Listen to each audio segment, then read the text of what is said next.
친구들 안녕, 반가워요.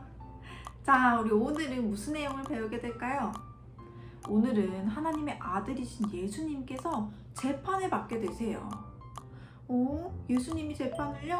어떻게 된 일일까요? 오늘 성경 구절 알아보고 와서 선생님과 배워볼게요.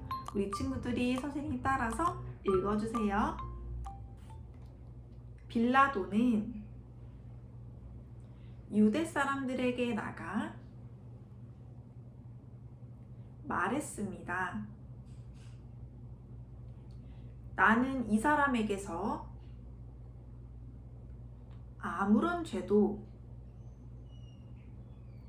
찾지 못했다.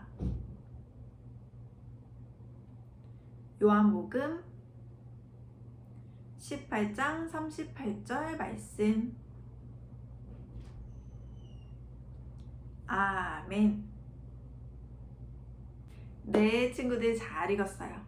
오늘은 예수님이 재판을 받으시는 내용을 공부한다고 했는데, 친구들, 그러면 재판을 하는 법원에 가본 적이 있나요? 네, 없죠. 그렇다면 혹시 드라마에 재판을 하는 장면을 본 적은 있나요? 이건 있는 친구들이 있을 것 같아요. 선생님이 재판에 대해서 조금만 설명해 주도록 할게요. 먼저 법원에서 재판을 하는 사람을 재판장이라고 해요. 판사라고도 하죠. 이 사람은 앞에 있는 사람이 죄를 지었는지 꼼꼼하게 잘 살펴봐요. 그리고 이렇게 잘 살펴봤는데 죄가 없다라고 판단이 되면 이 사람에게 당신은 죄가 없으니 집으로 돌아가세요 이렇게 말해요. 그런데 만약에 이 사람에게 죄가 있다면 당신은 이러이러한 죄를 지었네요. 감옥에서 5년을 살아야 합니다. 이렇게 판결을 내리기도 해요. 이렇게 하는 사람이 재판장이에요. 그리고 재판을 받는 사람도 있어요. 이 사람은 어떻게 법원에 오게 될까요? 다른 사람들이 이 사람을 법원에 데리고 오면서 이 사람은 죄를 지었으니 벌을 주세요 하면서 이 사람을 법원으로 데리고 와요. 그러면 이 사람은 재판을 받게 되는 것이죠. 친구들 잘 알겠죠? 이렇게 예수님도 2000년 전에 재판을 받게 되셨어요. 이때 재판장은 이렇게 빌라도라는 사람이었어요. 그렇다면 누가 도대체 예수님을 이 법정에 데리고 온 걸까요? 우리 지난 시간에 예수님을 싫어하고 죽이려고 하는 사람들이 있다고 했죠. 바로 그 사람들이었어요. 대제사장들, 그리고 바리새인들, 그리고 사두개인들이었어요.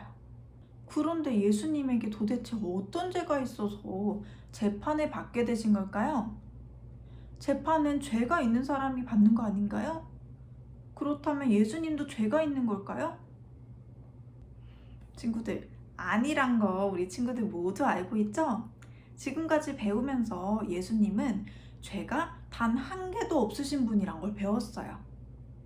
그래서 예수님을 빌라도에게 데려온 사람들이 자기들끼리 서로 다투었어요. 이 사람은 예수님이 이러이러한 죄를 지었어 라고 하는데, 이 사람은 아닌데 다른 죄를 지었어 라고 말하고, 또 이 사람은 아닌데 그것도 아니고 또 다른 죄인데 라고 이야기하는 거예요. 예수님께 죄가 없는데 죄를 지어내려니까 이렇게 싸우게 된 거겠죠. 의견도 다 다르고요. 친구들, 그런데 이렇게 사람들이 예수님을 거짓말로 고발할 것이 예언되어 있어요. 예수님이 이 땅에 오시기 한 1000년 정도 전에 기록된 시편 말씀을 보면 알 수 있어요. 자, 바로 시편 27편 12절 말씀이에요. 친구들은 한번 잘 들어보세요. 원수들 손에 이것을 내맡기지 마세요. 밥 먹듯 거짓말하는 사람들이 금방이라도 때려 죽일 듯 나에게 달려들려 합니다. 친구들, 이렇게 거짓말하는 사람들이 예수님에게 달려든다고 나와 있죠? 이렇게 시편 말씀 확인해 보았고요. 그러면서 또 어떤 사람들은 이렇게 예수님 얼굴을 때리고 침뱉고 예수님을 조롱했어요. 그런데 이것 또한 예수님이 오시기 800년 전에 미리 예언되어 있었어요. 이 말씀은 이사야 50장 6절에서 확인할 수 있어요. 선생님이 읽어줄게요. 나를 때리는 이들에게 내 등을 대주며 턱수염을 뽑는 이들에게 내 두 뺨을 대주었다. 나를 고문하는 이들이 나에게 욕하고 침을 뱉어도 나는 얼굴을 가리며 피하지 않았다. 이렇게 사람들이 예수님을 때리고 침뱉고 괴롭히면서 조롱하는 내용이 이렇게 예언되어 있었네요. 친구들, 그런데 사람들이 이렇게 예수님을 조롱할 때 예수님은 아무 말씀을 하시지 않았어요. 우리 친구들이라면 많이 억울해서 재판장님, 저에겐 죄가 없어요. 이 사람들이 나를 시기해서 모함하는 거예요. 저 좀 살려주세요. 이렇게 했을 것 같지 않나요? 그렇죠. 선생님 같아도 그랬을 거예요. 그런데 예수님은 그렇게 하지 않으셨어요. 이유가 뭘까요? 그것은 예수님은 이렇게 사람들이 자신을 조롱하는 것이 이 사람들이 하는 게 아니라 그 사람들을 조종하고 있는 사탄이 하는 일이라는 걸 아셨기 때문이에요. 사탄이 그 사람들에게 나쁜 생각을 넣어줘서 예수님을 죽이고 싶어하고 싫어하는 마음을 심어줬기 때문에 그 사람들이 예수님을 조롱하고 못살게 구는 걸 아셨어요. 그래서 예수님은 억울하지만 아무 말씀도 하시지 않았던 것이에요. 그런데 이것 또한 성경 말씀에 미리 예언되어 있어요. 이 내용은 예수님께서 이 땅에 오시기 전 800년 전에 기록된 내용이에요. 이사야 53장 7절 말씀이에요. 그는 학대와 고문을 당하면서도 입 한 번 열지 않고 그 고통을 다 참았다. 정말이죠, 친구들? 친구들, 어떻게 이런 일이 가능할까요? 예수님이 이 땅에 오시기도 한참 전, 1000년 전, 800년 전, 500년 전에 기록된 내용이 어떻게 예언되어 있었고 실제로 그렇게 된 걸까요? 네, 그건 바로 하나님께서 이 세상을 다스리고 계시기 때문이에요.